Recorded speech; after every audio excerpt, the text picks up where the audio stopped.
اعوذ باللہ من الشیطان الرجیم بسم اللہ الرحمن الرحیم۔ عزیز طلبہ السلام علیکم۔ گورنمنٹ ڈگری کالج فورڈ آباد کی طرف سے اردو کے لیکچر کے ساتھ میں ہوں پروفیسر خضر عباس۔ آج ہم نے 8واں چیپٹر ہوائی پڑھنا ہے۔ یہ ایک سفر نامہ ہے جو بیگم اختر ریاض الدین نے لکھا ہے، اور یہ سفر نامہ ان کی کتاب دھنک پر قدم سے لیا گیا ہے، یعنی دھنک پر قدم اس کتاب کا نام ہے، اور بیگم اختر ریاض الدین اس کتاب کی مصنفہ ہیں، اور ہوائی کا سفر نامہ ہے۔ ہوائی امریکہ کی ریاست ہے جو جاپان کے انتہائی مشرق اور امریکہ کے انتہائی مغرب میں بحر اوقیانوس میں واقع کچھ جزائر پر مشتمل ہے، جس کا دارالحکومت ہونولولو ہے۔ تو اس کے سفر نامے کے متعلق یہ سبق ہے۔ تو ہم پڑھتے ہیں، دنیا کے حسین سفر، حسین کا مطلب خوبصورت سفر، ہمیشہ مجھ پر مسلط رہے ہیں۔ مسلط کا معنی چھائے رہے ہیں۔ یہ ایک اور صحیح، کچھ اتنے لمبے ہوائی سفر کا ڈر کچھ ایک صاحبہ نے ڈرایا کہ ٹوکیو سے ہونولولو، یہ ہونولولو کیا ہے؟ ہوائی کا دارالحکومت ہے، نیچے بحر الکاہل ہوتا ہے اور اوپر خدا۔ یہ بحر الکاہل میں واقع ہے۔ پہلے میں نے بحر اوقیانوس کہا تھا، بحر اوقیانوس نہیں، یہ بحر الکاہل میں ہے۔ کہیں زمین کا ذرا سا ٹکڑا بھی ڈھارس کے لیے دکھائی نہیں دیتا۔ ڈھارس کا مطلب تسلی، اور معمول کے مطابق اگر طوفان آ جائے تو پھر علامان سفر اللہ اللہ کرتے گزرتا ہے۔ پیٹ میں ہول اٹھے، ہول اٹھنا کا مطلب خوف، ڈر۔ لیکن میرے میاں تو 3 مہینے پہلے جا چکے تھے، اس لیے مراجعت ناممکن تھی۔ مراجعت کا مطلب واپس لوٹنا۔ اکھلی میں سر دیا تو ان دھمکوں سے کیا ڈرنا، اکھلی میں سر دیا تو ان دھمکوں سے کیا ڈرنا، مطلب مصیبت میں اگر پڑ گئے تو بس ٹھیک ہے، یعنی کام کر لیا تو اس کی جو مشکلات ہیں ان کا سامنا کرنا ہی پڑے گا۔ بوریا بستر باندھا، بستر تو ہوتا ہی نہیں، یہ محاورے کی بات ہے، مطلب سامان اکٹھا کیا، گھر سمیٹ کر ایک گیراج میں بند کیا۔ گھر سمیٹنے میں اب طاق ہو گئی ہوں۔ طاق کا مطلب ماہر۔ گیراج اس کمرے کو کہتے ہیں یا اس جگہ کو جہاں گاڑی کھڑی کرتے ہیں۔ اس طرح پل بھر میں اس کی گٹھڑی باندھ کر الگ کرتی ہوں کہ گویا کبھی تھا ہی نہیں۔ سب سے چھوٹی بیٹی جو اب کالج کے پہلے سال میں تھی، 7 ہولی۔ بڑی 2 لڑکیوں کے BA کے امتحان تھے، ان کو 2.5 مہینے بعد آنا تھا۔ کراچی پہنچ کر BOAC کا ٹکٹ بک کرایا۔ اس غریب لائن سے اگر جانا ہو تو 24 گھنٹے کی گنجائش رکھنی چاہیے۔ یہ BOAC یہ PIA سے پہلے جو پاکستان کی کمپنی تھی، ہوائی کمپنی، برٹش اوورسیز ایئر ویز کارپوریشن اس کو کہتے ہیں، تو اس کا ٹکٹ بک کرایا۔ اس غریب لائن سے اگر جانا ہو تو 24 گھنٹے کی گنجائش رکھنی چاہیے۔ اگر 26 کو جانا ہو تو 25 کی سیٹ بک کراؤ، کیونکہ وہ 1440 منٹ سے کم لیٹ ہونا کسر شان سمجھتی ہے۔ مطلب یہ کہ یہ اس کا ہوائی جہاز جو ہے وہ لیٹ ہوگا، اور کم از کم ایک دن 24 گھنٹے لیٹ ہوگا۔ کسر شان کا مطلب ہے شان کے خلاف۔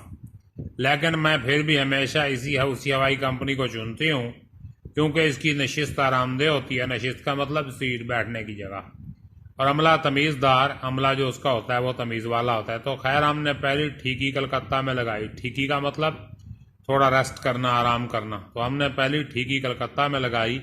کلکتہ میری جائے پیدائش ہے، حالانکہ میں صرف 1 سال کی شیر خار وہاں سے لے آئی گئی تھی۔ کلکتہ بھارت میں ہے ظاہر۔ اب ان کی ولادت دیکھیں، یہ 1928 ہے۔ ظاہر ہے جب پیدا ہوئی تھی تو اس وقت ایک ہی ملک تھا۔ 1947 میں پاکستان اور بھارت 2 الگ الگ ملک بنے، تو یہ ہندوستان میں ہی تھا اس وقت، لیکن پھر بھی اس جگہ سے انس تھا، اس کو دیکھنے کا ارمان تھا۔ لیکن میرے جذبات نے مجھے ہمیشہ دھکے کھلوائے۔ دھکے کھلوائے کا مطلب مشکل ہوئی، تکلیف ہوئی۔ ایئرپورٹ سے لے کر پولیس اسٹیشن تک میرا اور باقی مجھ جیسے سیاحوں کا جو حال ہوا وہ ناگفتہ ہے، ناگفتہ نہ بتانے کے قابل۔ خدا کسی شریف انسان کو کلکتے نہ لے جائے۔ اگر مرزا غالب نے اس میں کچھ دیکھا تو ہندوستانی کسٹم آفیسر اور بنیا پولیس سے پہلے دیکھا ہوگا۔ بنیا پولیس، ہندو پولیس۔ اب دیکھیں، اس وقت جو قانون ہے پاکستان اور بھارت میں، کہ اگر کوئی پاکستان کا بندہ بھارت میں جائے گا تو پہلے وہاں تھانے میں جا کے اپنا نام درج کروائے گا، اور بعد میں وہ اپنا کام کرے گا۔ اور یہی قانون جو ہے بھارت سے پاکستان آنے والوں کے لیے ہے۔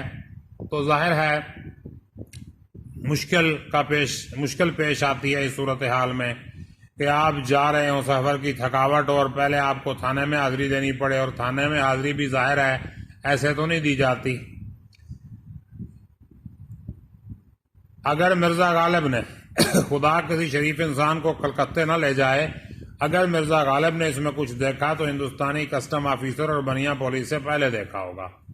یعنی غالب نے کلکتہ کا جب سفر کیا اور بڑی تعریف کی انہوں نے کلکتہ کی کہ کلکتے کے لوگ بڑے پیارے ہیں، عورتیں بڑی پیاری ہیں، اور کلکتے کا ماحول بڑا اچھا ہے، موسم بہت اچھا ہے کلکتہ کا، اور شراب بھی بڑی زبردست ملتی ہے کلکتے میں۔ تو یہ غالب نے لکھا، ظاہر ہے غالب پاکستان ہندوستان سے پہلے کے شاعر تھے، تو ایک ہی ملک تھا، اس وقت یہ مشکلات نہیں تھی، لیکن اب اگر پاکستان کا کوئی بندہ کلکتہ یا بھارت کے کسی بھی شہر میں جائے تو وہ مشکلات کا شکار ہوگا۔ قصہ کوتا کہانی کو مختصر کریں، ہم نے جلدی سے اپنی جان چھڑائی اور ہانگ کانگ روانہ ہوئے۔ وہاں جا کر روح خوش ہو جاتی ہے۔ تازہ دم ہو کر ٹوکیو روانہ ہوئے۔ راستہ سخت طوفانی تھا، کم وقت پین پرانا کھٹارا جہاز 4 گھنٹے لرزتا رہا اور ہمیں لرزاتا رہا، ڈرتے رہے، ہم کانپتے رہے۔ پین امریکن جہاز، ساتھ بیٹھا جاپانی تاجر تسلی دیتے ہوئے بولا یہ تو کچھ بھی نہیں، جب ٹوکیو سے ہوائی جاؤ گی تو ہوائی جہاز ایسے اچھلے گا جیسے چھاج میں گیہوں۔ چھاج یہ گندم کو صاف کرنے کے لیے جو ہوتا ہے۔ ہم نے انا للہ پڑھ لیا اور ارادہ کر لیا کہ میاں کو ہوائی میں ہی رہنے دیتے ہیں اور ہم ٹوکیو میں ان کی واپسی کا انتظار کریں، لیکن خاک چھاننے کا شوق خوف و خطر پر غالب آ گیا اور جنرل شیخ اور بیگم شیخ کی خاطر مدارات کا مزہ چکھ کر 2 دن ٹوکیو ٹھہر کر جلتو جلالتو کہتے ہوئے جاپان ایئر لائن میں بیٹھ گئے۔ جلتو جلالتو یعنی اللہ سے معافی مانگتے ہوئے۔ ہوائی جہاز چلا تو ہم نے اللہ سے گڑ گڑا کر دعا مانگی، یا رب ہماری عزت رکھ لے اور خیر سے سفر پورا کرا دے۔ میرے مولا نے میری مراد ایسی پوری کی کہ سارا سفر آسمانوں میں ریشم کی طرح سر سر کرتا گزر گیا، بڑے آرام سے سفر گزرا۔ میں نے اتنے خوشگوار 6 گھنٹے کبھی نہیں گزارے۔ رات کو 10:30 بجے ہمارا جہاز ہوائی کے دارالسلطنت ہونولولو میں اترا۔ میاں کو تار دے دیا تھا، امید تھی کہ ہوائی اڈے پر ہار لے کر پہنچیں گے۔ جزیرہ ہوائی کی ایک رسم دیرینہ ہے، یعنی پرانی رسم ہے کہ ہر آنے والے کا پھولوں کے حسین گجروں سے استقبال کیا جاتا ہے۔ اس لیے ارمان تھا کہ کم از کم میاں تو پھول نچھاور کرنے پہنچ جائیں گے، لیکن میاں ریاض الدین صاحب حسب معمول غائب، جو روٹین تھا اس کے مطابق ہی غائب۔ رات کا وقت مجھے ان کا پتہ بھی نہیں معلوم، جناب بلی کی طرح 3 گھر تبدیل کر چکے تھے۔ ہوائی کی یونیورسٹی میں فون کیا تو انہوں نے کہا ایسٹ ویسٹ سینٹر سے پوچھو۔ اتنے میں ایک ٹیکسی والا آگے بڑھا، میں وہاں تک آپ کو لے جاتا ہوں، باقی پھر دیکھا جائے گا۔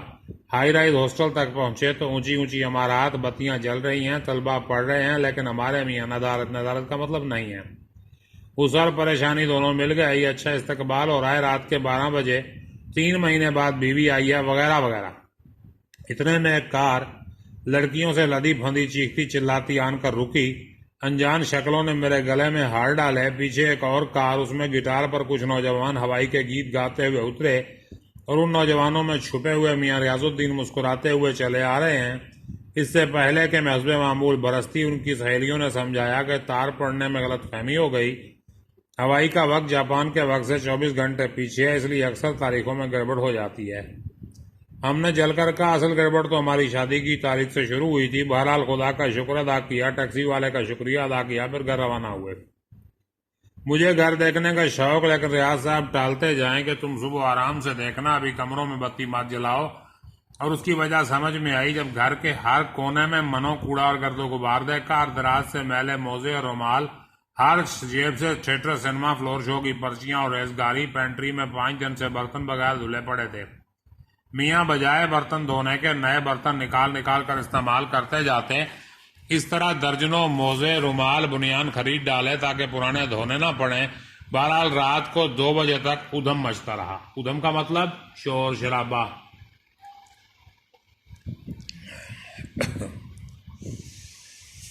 پھر ہمسائے کی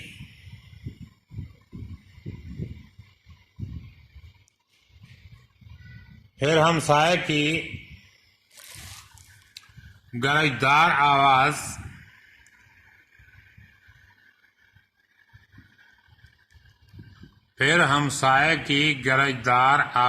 یہ صفحے بھاگے جا رہے ہیں۔ جی آ گیا۔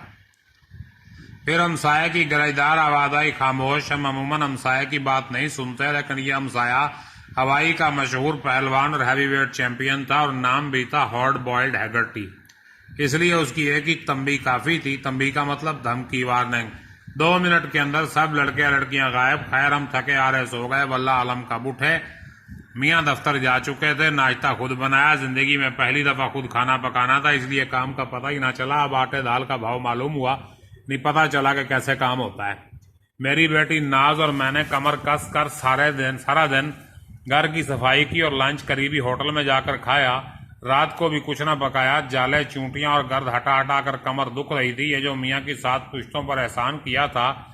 شام کو ہم جزیرے کا اولین معائنہ کرنے کار میں گئے. ڈھلتے سورج میں بحر الکاہل کروٹیں بدل رہا تھا، اور چاروں طرف زمرد کی آمریت مستحکم ہو چکی تھی، یعنی پختہ ہو چکی تھی. ہر طرف سبزہ ہی سبزہ. زمرد کی آمریت سے مراد ہے سبزہ.